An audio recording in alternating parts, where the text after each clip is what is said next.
নমস্কার বন্ধুরা, তোমাদেরকে স্বাগত জানাই। আজকে আমি পাস্ট পারফেক্ট টেন্স নিয়ে আলোচনা করব। ওকে, এর আগে আমার ভিডিওতে আমার চ্যানেলে দেওয়া আছে পাস্ট ইনডিফাইনাইট টেন্সের সম্বন্ধে দেওয়া আছে, তারপর পাস্ট কন্টিনিউয়াস টেন্সের সম্বন্ধে কিছু বলা আছে, আর তাছাড়া সব থেকে গুরুত্বপূর্ণ আগের একটি ভিডিও দিয়েছি প্রেজেন্ট পারফেক্ট টেন্স এবং প্রেজেন্ট পারফেক্ট কন্টিনিউয়াস টেন্সের সম্বন্ধে বা ওদের তফাৎ বোঝানো আছে। তো আজকে আমি আলোচনা করব যে পাস্ট পারফেক্ট টেন্স কিভাবে গঠিত হয় এবং কোন সেন্টেন্সগুলোকে আমরা পাস্ট পারফেক্ট টেন্সে ফেলবো, এইসব নিয়ে আলোচনা করব। তো আলোচনার শুরুতে আমি একটু সংজ্ঞাটা বলে দিচ্ছি যে অতীতকালে দুটি কাজের মধ্যে যে কাজটি আগে হয়েছিল বোঝায় সেটির জন্য পাস্ট পারফেক্ট টেন্স ব্যবহার করব। মানে কি, সাপোজ ধরো অতীতকালে দুটো ঘটনা ঘটে গিয়েছে, তার মধ্যে একটা ঘটনা সব থেকে বেশি আগে ঘটবে, তারপরে আর একটি ঘটনা ঘটবে। দুটো ঘটনা ঘটে গিয়েছে মানে কি, একটা ঘটনা অপেক্ষাকৃতভাবে আগে ঘটেছে আর একটা ঘটনা পরে ঘটেছে, মানে ওই ঘটনার প্রেক্ষিতে পরে ঘটেছে। ওকে, মানে দুটোই অতীতে ঘটেছে, কিন্তু একটা বেশি অতীতে ঘটেছে আর একটা অল্প অতীতে ঘটেছে। ওকে, তো বেশি অতীতে যে ঘটনাটি ঘটেছে সেটার জন্য আমরা ব্যবহার করব পাস্ট পারফেক্ট টেন্স। আর ওই বেশি অতীতে ঘটা ঘটনার প্রেক্ষিতে পরে যে ঘটনাটা ঘটেছে সেটার জন্য পাস্ট ইনডিফাইনাইট টেন্স ব্যবহার করব। ওকে, তো একটু আবার সংজ্ঞাটা বলে দিচ্ছি যে অতীতকালে দুটি কাজের মধ্যে যে কাজটি বেশি অতীতে ঘটেছে সেটির জন্য ব্যবহার করব পাস্ট পারফেক্ট টেন্স। ভালো করে শুনে নাও, অতীতকালে দুটি ঘটনার মধ্যে যে ঘটনাটি বেশি অতীতে ঘটেছে সেটার জন্য ব্যবহার করব পাস্ট পারফেক্ট টেন্স।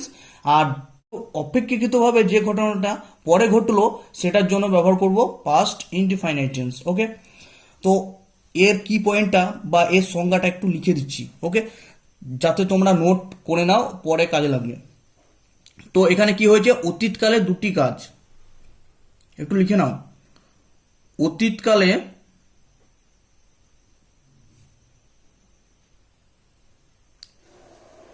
অতীতকালে দুটি কাজের মধ্যে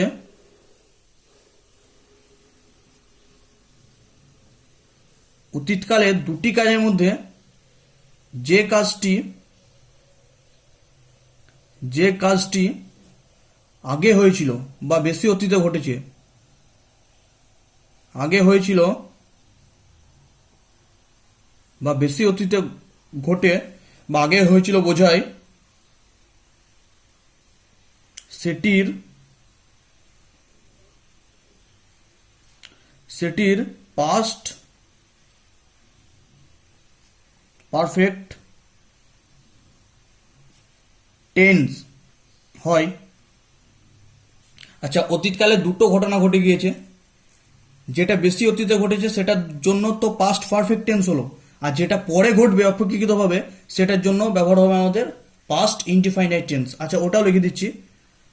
অপেক্ষাকৃতভাবে পরে পরে যে ঘটনাটি ঘটেছিল বা যে কাজটি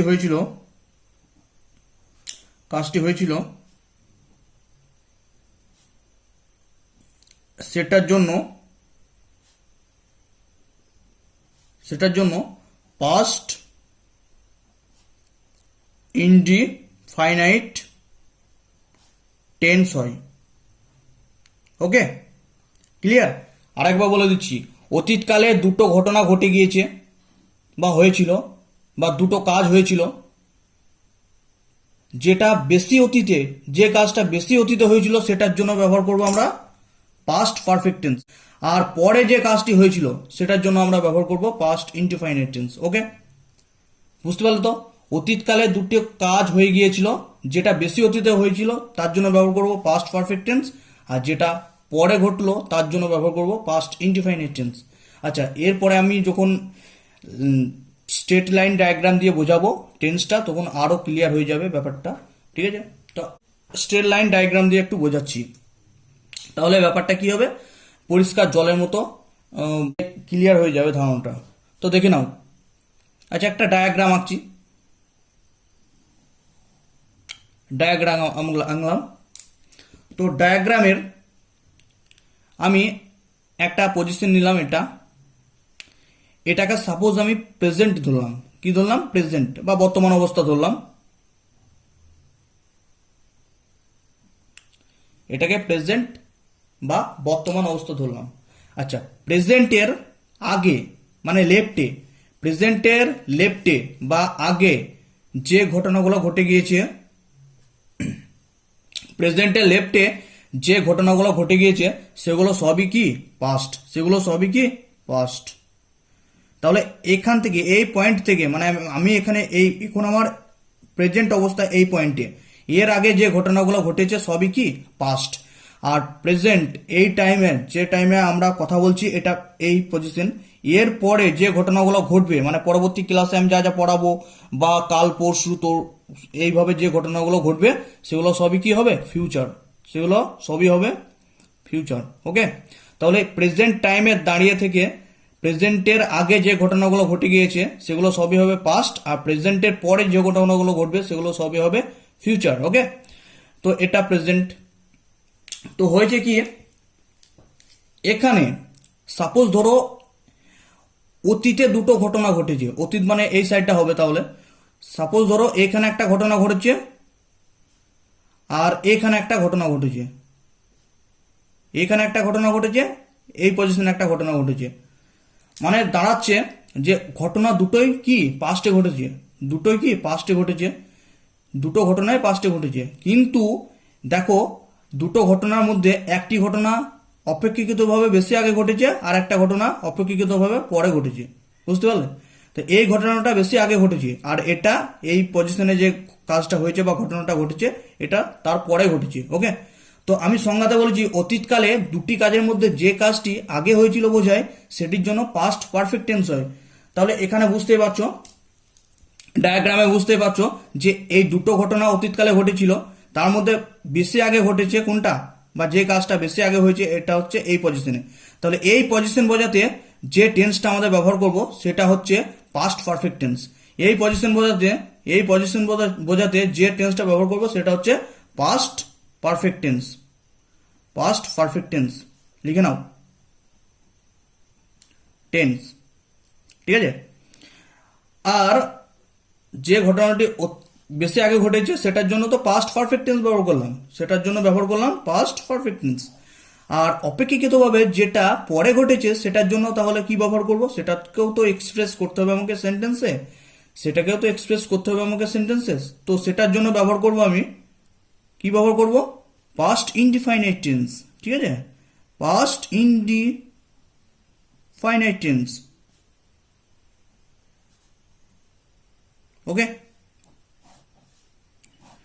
এখানে আর একবার পরিষ্কার ধারণা করে নাও যে এটা আমার প্রেজেন্ট অবস্থা, প্রেজেন্টের লেফটে যত ঘটনা ঘটে গিয়েছে সবই হবে পাস্ট, সবই হবে পাস্ট, আর প্রেজেন্টের পরে যে ঘটনাগুলো ঘটবে সবই হবে কি? ফিউচার। ওকে, তো এখানে পাস্ট পারফেক্ট টেন্সে কি হয়েছে যে অতীতকালে দুটো ঘটনা ঘটেছে, একটা এখানে ঘটনা ঘটেছে, একটা এখানে ঘটনা ঘটেছে। এবার দেখো দুটো ঘটনার মধ্যে একটা ঘটনা বেশি আগে ঘটেছে আর একটা ঘটনা অপেক্ষাকৃতভাবে পরে ঘটেছে। তো বেশি আগে যে ঘটনাটা ঘটেছে সেটার জন্য আমরা ব্যবহার করব পাস্ট পারফেক্ট টেন্স, আর পরে যে ঘটনাটা ঘটলো সেটার জন্য আমরা ব্যবহার করব পাস্ট ইনডিফাইনাইট টেন্স। আশা করছি সবার ক্লিয়ার হয়ে গেছে। ডায়াগ্রাম, যে স্ট্রেট লাইন ডায়াগ্রামের সাহায্যে আমি বোঝাচ্ছি টেন্সগুলো, এগুলো ক্লিয়ারিটি খুব বেশি থাকবে এবং পরিষ্কারভাবে বোঝা যাবে এবং মাথার মধ্যে বহুদিন থাকবে, তার জন্য আমি এই প্রসেস অবলম্বন করে আমি তোমাদেরকে শেখাচ্ছি। তো খাতা পেন নিয়ে বসে গেলে ভালো হতো, নোট করে নাও, তো বেটার হবে ফিউচারে। তো নোটটা করলে বেশি ভালো হয় আর কি। ওকে, তো এরপর আমি প্রথমে আমি সংজ্ঞার মাধ্যমে বোঝালাম, তারপর ডায়াগ্রামের মাধ্যমে বোঝালাম, এবার এক্সাম্পলের সাহায্যে বোঝাবো। ঠিক আছে, তাহলে আরো ব্যাপারটা ক্লিয়ার হয়ে যাবে। আচ্ছা, এক্সাম্পলের সাহায্যে বোঝানোর আগে আমি কয়েকটি কিওয়ার্ড দিয়ে দিচ্ছি, মানে যে ওয়ার্ডগুলো সেন্টেন্সের মধ্যে থাকলে যে বুঝতে পারবে তুমি ওটা পাস্ট পারফেক্ট টেন্স। ওকে, কিওয়ার্ড মানে কি? কিওয়ার্ড মানে হচ্ছে যে ওয়ার্ডগুলো দেখে তুমি একটা সেন্টেন্সে যে বুঝতে পারবে ওটা কোন টেন্সে আছে, পাস্ট পারফেক্ট টেন্সে আছে না পাস্ট ইনডিফাইনাইট টেন্সে আছে। ওকে, প্রত্যেকটা টেন্সের জন্য কিছু আলাদা আলাদা কিওয়ার্ড আছে, তো কিওয়ার্ডগুলো মুখস্থ করলে খুবই সুবিধা হয়। ওকে, তো এখানে পাস্ট পারফেক্ট টেন্সের জন্য যে কিওয়ার্ডগুলো আছে সেগুলো একটু নোট করে নাও। ওকে, তো তো এখানে নিচে লিখছি কিওয়ার্ড, দেখতে পাচ্ছ? ওকে, বেশ, এখানে আমি লিখছি নোট করে keyword, keywords for past perfect tense.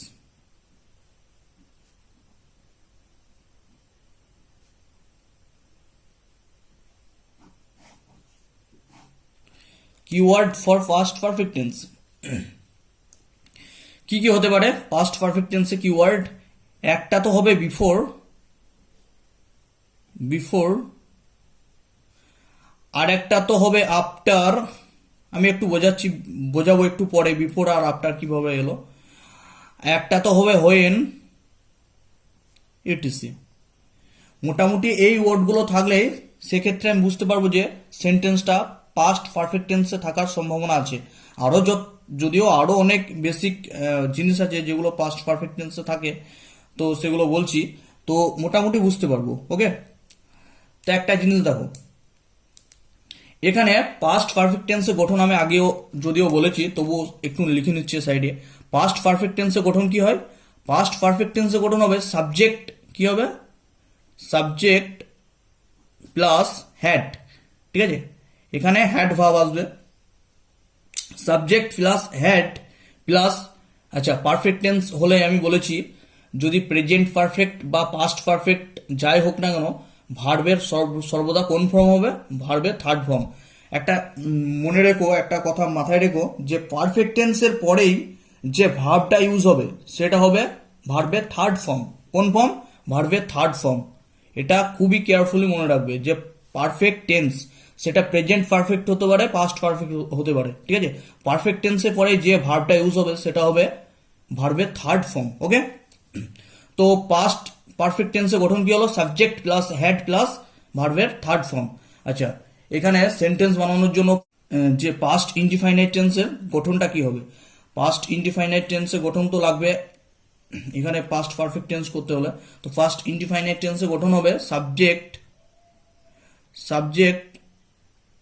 Plus ভার্বের সেকেন্ড ফর্ম, সাবজেক্ট প্লাস ভার্বের সেকেন্ড ফর্ম। ওকে, তাহলে এখানে আরেকবার রিক্যাপ করে দিচ্ছি যে অতীতকালে দুটো ঘটনা ঘটেছে, যেটা বেশি অতীতে ঘটেছে সেটার জন্য পাস্ট পারফেক্ট টেন্স, আর যেটা পরে ঘটলো সেটার জন্য past indefinite tense. Past perfect টেন্সের গঠন হচ্ছে সাবজেক্ট প্লাস হ্যাড প্লাস ভার্বের সেকেন্ড থার্ড ফর্ম, আর সাবজেক্ট প্লাস হ্যাড প্লাস ভার্বের থার্ড ফর্ম। আর পাস্ট ইনডিফাইনাইট টেন্সের গঠন হচ্ছে সাবজেক্ট প্লাস ভার্বের সেকেন্ড ফর্ম। ওকে, আচ্ছা, পাস্ট পারফেক্ট টেন্সের প্রথমে আমরা সংজ্ঞার মাধ্যমে বুঝলাম, তারপর আমরা স্টেট লাইন ডায়াগ্রামের মাধ্যমে বুঝলাম। এবার আমরা পাস্ট পারফেক্ট টেন্সকে এক্সাম্পলের সাহায্যে বুঝবো। ওকে, কিসের সাহায্যে? এক্সাম্পলের সাহায্যে বুঝবো, তাহলে ব্যাপারটা আরো ক্লিয়ারিটি এসে যাবে। ওকে, তাহলে এক্সাম্পল নিই কয়েকটা, তাহলে বুঝে যাবে। এক্সাম্পল,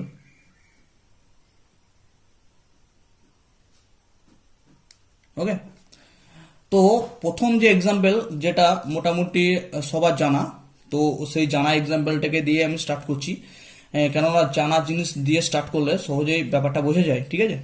তো প্রথম এক্সাম্পলটা আমি বলছি, ডাক্তার আসার আগেই রুগীটি মারা গিয়েছিল। এটা আমরা সেই ছোট থেকে শিখে আসছি, ডাক্তার আসার পূর্বেই বা আগেই রুগীটি মারা গিয়েছিল, ঠিক আছে?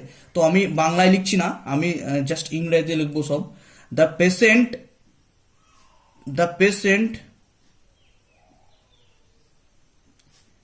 had died before the doctor came. ওকে, তো একটা সেন্টেন্স লিখলাম, তো এই সেন্টেন্সটাকে আমি ভেঙে বুঝিয়ে দেবো কিভাবে পাস্ট পারফেক্ট টেন্স হলো। ওকে, সেন্টেন্সটা কিভাবে পাস্ট পারফেক্ট টেন্স হলো। তো the patient had died before the doctor came. Okay, তো এখানে দেখো, এখানে দুটো ঘটনা আছে, একটা হচ্ছে দ্য পেশেন্ট হ্যাড ডায়েড একটা ঘটনা, আর একটা ঘটনা হচ্ছে দ্য ডক্টর কেম, ঠিক আছে? মানে পেশেন্টের মারা যাওয়া আর ডাক্তারের আসা, এখানে দুটো ঘটনা হচ্ছে, একটা হচ্ছে পেশেন্টের মারা যাওয়া আর একটা ঘটনা হচ্ছে ডাক্তারের আসা। ওকে, মানে একটা ঘটনা দুটোই পাস্টে আছে, দেখো দুটোই পাস্টে আছে। একটা কি হয়েছিল, যে পেশেন্টটা মারা গিয়েছিল, তারপর কি হয়েছিল, ডাক্তার এসেছিল। ওকে, তো আমি এটাকে ডায়াগ্রামের সাহায্যে একটু বোঝার চেষ্টা করি। এটাকে একটু ডায়াগ্রামের সাহায্যে বোঝার চেষ্টা করি। ওকে, দেখো এই পজিশনটা যদি আমি প্রেজেন্ট ধরি, এই পজিশনটা যদি প্রেজেন্ট ধরি, তা এই দিকটা সবই কি হবে, পাস্ট। প্রেজেন্টে লেফটটা সবই পাস্ট হবে, বা প্রেজেন্টে আগে যে ঘটনা ঘটেছে সেগুলো সবই পাস্ট হবে। প্রেজেন্টে পরে যে ঘটনা ঘটবে সেটা সবই জানো ফিউচার হবে সেটা, ঠিক আছে। তো পাস্টে এখানে দুটো ঘটনা ঘটেছে, এখানে পাস্টে দুটো ঘটনা ঘটেছে, এই যে সেন্টেন্সটা লিখলাম এই সেন্টেন্সটা। তো বেশি পাস্টে তো দেখতে পাচ্ছ এখানে the patient had died before the doctor কেম, মানে হচ্ছে পেশেন্ট মারা গিয়েছিল তার কি ডাক্তার আসার আগে। কার আসার আগে? ডাক্তার আসার আগে। The patient had died before the doctor কেম, মানে হচ্ছে পেশেন্ট মারা গিয়েছিল বা রুগীটি মারা গিয়েছিল ডাক্তার আসার আগে। তাহলে এখানে দুটো ঘটনা ঘটেছিল, একটা রুগীটি মারা গিয়েছিল, একটা ডাক্তার এসেছিল। তাহলে এখানে বুঝতেই পারছো যে the patient had died before the doctor কেম, মানে রুগীটি প্রথমে মারা গিয়েছিল তারপর ডাক্তার এসেছিল, রুগীটি প্রথমে মারা গিয়েছিল তারপর ডাক্তার এসেছিল, ঠিক আছে। তাহলে এখানে পাস্টে দুটো ঘটনা ঘটেছিল, একটা রুগীটি মারা গিয়েছিল, একটা ডাক্তার এসেছিল। তাহলে কোনটা রুগীটি মারা গিয়েছিল, কোন ঘটনাটা আগে ঘটেছে, রুগীটা মারা গিয়েছিল, মানে এই পজিশনে কি হয়েছিল, দ্য পেশেন্ট হ্যাড ডায়েড। এই পজিশনে কি হয়েছিল, দ্য পেশেন্ট হ্যাড ডায়েড। ওকে, তো এই পজিশনে হয়েছিল পেশেন্ট হ্যাড ডায়েড, রুগীটি মারা গিয়েছিল। কি তারপর এই পজিশনে হয়েছিল কি, এই পজিশনে এসেছিল বা এই সিচুয়েশনে এসেছিল কি, দ্য ডক্টর। এই সিচুয়েশনে দ্য ডক্টর দ্য ডক্টর কেম। এই পজিশনে বা সিচুয়েশনে দ্য ডক্টর কেম। ওকে, তাহলে বুঝতে পারছো যে অতীতকালে দুটো ঘটনা ঘটেছিল, দ্য পেশেন্ট হ্যাড ডায়েড, রুগীটি মারা গিয়েছিল, এবং কি হয়েছিল, ডাক্তার এসেছিল। দুটো ঘটনাই হয়েছিল, কিন্তু এখানে বলে দিয়েছে যে patient had died before the doctor কেম, মানে ডাক্তার আসার আগেই রুগীটি মারা গিয়েছিল। মানে প্রথমে কোন কাজটি হয়েছিল, প্রথমে রুগীটি মারা গিয়েছিল, প্রথমে কি হয়েছিল, রুগীটি মারা গিয়েছিল, তারপর ডাক্তার এসেছিল। তাহলে যে কাজটা বেশি অতীতে ঘটে সেটার জন্য আমরা ব্যবহার করি পাস্ট পারফেক্ট টেন্স। তাহলে পাস্ট পারফেক্ট টেন্সের গঠন কি, পাস্ট পারফেক্ট টেন্সের গঠন কি, পাস্ট পারফেক্ট টেন্সের গঠন হচ্ছে সাবজেক্ট প্লাস হ্যাড প্লাস ভার্বের থার্ড ফর্ম। এখানে দেখো তিনটা বোঝা যাচ্ছে না, আচ্ছা এখানে দেখো, এখানে এটা সাবজেক্ট, ওকে, তারপরে হ্যাড, তারপর ভার্বের থার্ড ফর্ম, ঠিক আছে। এখানে ভার্বের থার্ড ফর্ম ডাই, ঠিক আছে, ডাই থেকে ডায়েট এসছে, ডায়ের থার্ড ফর্ম হচ্ছে ডায়েট, ঠিক আছে। তো এখানে বুঝে নিলে তো ব্যাপারটা, যে পাস্ট পারফেক্ট টেন্স হলো প্রথমে, তারপর যে ঘটনাটা ঘটেছে সেটার জন্য ব্যবহার হবে কি, past indefinite tense, past indefinite tense. তো এটার জন্য কি হয়েছে, পাস্ট ইনডিফাইনাইট টেন্স, বা এটার জন্য পাস্ট ইনডিফাইনাইট টেন্স। তো এটা কি হবে, সাবজেক্ট প্লাস ভার্বের সেকেন্ড ফর্ম। ওকে, ভার্বের কোন ফর্ম, সেকেন্ড ফর্ম। এখানে তাই ইউজ হয়েছে, দেখো সাবজেক্ট, দ্য ডক্টর হচ্ছে সাবজেক্ট, আর ভার্বের এটা কি, সেকেন্ড ফর্ম, এটা হচ্ছে সেকেন্ড ফর্ম। কি থেকে সেকেন্ড ফর্ম হলো এটা, কাম কেম কাম, কাম কেম কাম, ঠিক আছে। এখানে কামটা হচ্ছে ভার্বের ফার্স্ট ফর্ম, কেমটা হচ্ছে সেকেন্ড ফর্ম, আর কামটা হচ্ছে থার্ড ফর্ম, ঠিক আছে। তো আমরা এই ফর্মটা ইউজ করেছি। ওকে, তাহলে এখানে ক্লিয়ার হলো যে আগে যে গঠন মতো আমি বলেছি সেই গঠন মতো কাজ হলো। এটা হচ্ছে পাস্ট ইনডিফাইনাইট টেন্স, তার জন্য এটা সাবজেক্ট প্লাস ভার্বের সেকেন্ড ফর্ম। ওকে, এটা পাস্ট পারফেক্ট টেন্স, তার জন্য সাবজেক্ট প্লাস হ্যাড প্লাস ভার্বের থার্ড ফর্ম। ওকে, গঠন বোঝা গেল। এবার দুটো কাজ আগে হয়ে গিয়েছিল, যে কাজটা বেশি আগে হয়েছিল সেটার জন্য পাস্ট পারফেক্ট টেন্স, সেটা বোঝা গেল, আর যেটা পরে ঘটলো সেটার জন্য পাস্ট ইনডিফাইনাইট টেন্স, সেটা বোঝা গেল। ওকে, তাহলে এক্সাম্পলের সাহায্যে মোটামুটি পাস্ট পারফেক্ট টেন্সটা বোঝা গেল। ওকে, আর একটা এক্সাম্পল দিচ্ছি আরও ক্লিয়ার করার জন্য। আর একটা এক্সাম্পল হতে পারে তোমাদের, যে কোনো একটা এক্সাম্পল নাও, যে আমি বা সে আসিবার পর আমি ভাত খেয়েছিলাম, বা হ্যাঁ একটা এক্সাম্পল আপনার দিয়ে একটা করি। আচ্ছা, এখানে কিওয়ার্ড ব্যবহার হয়েছে, আগের সেন্টেন্সটা আরেকবার দেখো, যে এখানে কিওয়ার্ড বিফোর কি হয়েছে, ব্যবহার হয়েছে। যে কিওয়ার্ডের কথা আগে বলেছিলাম না, যে কিওয়ার্ড হবে বিফোর, আফটার, হোয়েন, এগুলো সব পাস্ট পারফেক্ট টেন্সের কিওয়ার্ড। তো এই চিহ্নটা বা এই ওয়ার্ডটা দেখে আমরা বুঝতে পারবো যে এটা পাস্ট পারফেক্ট টেন্স। ওকে, তো কিওয়ার্ডের ব্যবহার আমরা দেখে নিলাম, প্রয়োগও দেখে নিলাম এখানে। তো এবার আর একটা এক্সাম্পলের সাহায্যে একটু বুঝি। ওকে, সে আসিবার পর আমি ভাত খেয়েছিলাম। আমি একদম ইংরেজিতে লিখছি, I ate rice after he had come. আচ্ছা, এখানে সেন্টেন্সে বুঝতেই পারছো, আই এট রাইস আমি ভাত খেয়েছিলাম, আফটারটা হচ্ছে কি কিওয়ার্ড, হি হ্যাড কাম তার আসার পর। ঠিক আছে, আমি ভাত খেয়েছিলাম তার আসার পর, মানে কোন কাজটা আগে হয়েছে? আমি ভাত খেয়েছিলাম আগে হয়েছিল না তার আসার পর আগে হয়েছিল? আচ্ছা, এখানে আগে থেকে বলে দিই, এখানে আই এট রাইস মানে আমি ভাত খেয়েছিলাম এবং হি হ্যাড কাম সে এসেছিল, দুটোই হচ্ছে পাস্টের ঘটনা। এবার সব থেকে বড় গল্প হলো যে এই কাজটা আগে হয়েছিল, মানে আই এট রাইসটা আগে হয়েছিল না হি হ্যাড কামটা আগে হয়েছিল। তো এখানে বুঝতে পারছো, আমি ভাত খেয়েছিলাম তার আসার পর, মানে কি, মানে তিনি বা সে আগে এসেছিল তারপর আমি ভাত খেয়েছিলাম। ঠিক আছে, তাহলে এটাকে যদি আমি ডায়াগ্রামের সাহায্যে বুঝি তা কি হবে? এটা যদি প্রেজেন্ট হয়, এটা প্রেজেন্ট, ঠিক আছে, এটা ফিউচার হবে, এটা পাস্ট। ওকে, তাহলে দুটো ঘটনা পাস্টে ঘটেছে, এখানে একটা। ওকে, তো এখানে যে ঘটনাটা ঘটবে, যেটা বেশি আগে ঘটেছে সেটা হচ্ছে হি হ্যাড কাম। ঠিক আছে, হি হ্যাড কাম। আর অপেক্ষাকৃতভাবে যেটা পরে ঘটেছিল সেটা হবে আই এট রাইস। কি হবে? এই ঘটনাটা হবে আই এট রাইস। আচ্ছা, আরেকটু ক্লিয়ার করলাম যে আমি ভাত খেয়েছিলাম তার আসার পর, মানে সে আগে এসেছিল তারপর আমি ভাত খেয়েছিলাম। ঠিক আছে, এইখানে সে এই পজিশনে, একটু দেখো ডায়াগ্রামটা, এই পজিশনে সে এসেছিল তারপর আমি এই পজিশনে কি ভাত খেয়েছিলাম। ওকে, তার জন্য তার আসাটা হবে পাস্ট পারফেক্ট টেন্স আর আমার ভাত খাওয়াটা হবে পাস্ট ইনডিফাইনাইট টেন্স। ওকে, তো আজকে আমি পাস্ট পারফেক্ট টেন্সের সম্বন্ধে ডিটেলস আইডিয়া দিলাম। আশা করছি পাস্ট পারফেক্ট টেন্সের সম্বন্ধে আর তোমাদের কোনো কিছু কনফিউজ হবে না। তো পরবর্তীতে আমি আরও অ্যাডভান্স যে টেন্স শেখাচ্ছি সেটাতে আরও কয়েকটি ভিডিও অ্যাড করব, তোমরা দেখতে থাকো। আর আমার যে ভিডিও আছে চ্যানেলে সেইগুলোকেও দেখো, বেনিফিট পাবে। বেসিক ইংলিশের ওপর কিছু ভিডিও আছে, তারপর অ্যাডভান্স টেন্সের ওপর কিছু ভিডিও আছে, ওইগুলো দেখতে থাকো। আশা করছি তোমাদের ইংরেজিটা অনেকটাই সহজ হয়ে যাবে এর পরে। ওকে, তো থ্যাংক ইউ ভিডিওটা দেখার জন্য, বাই।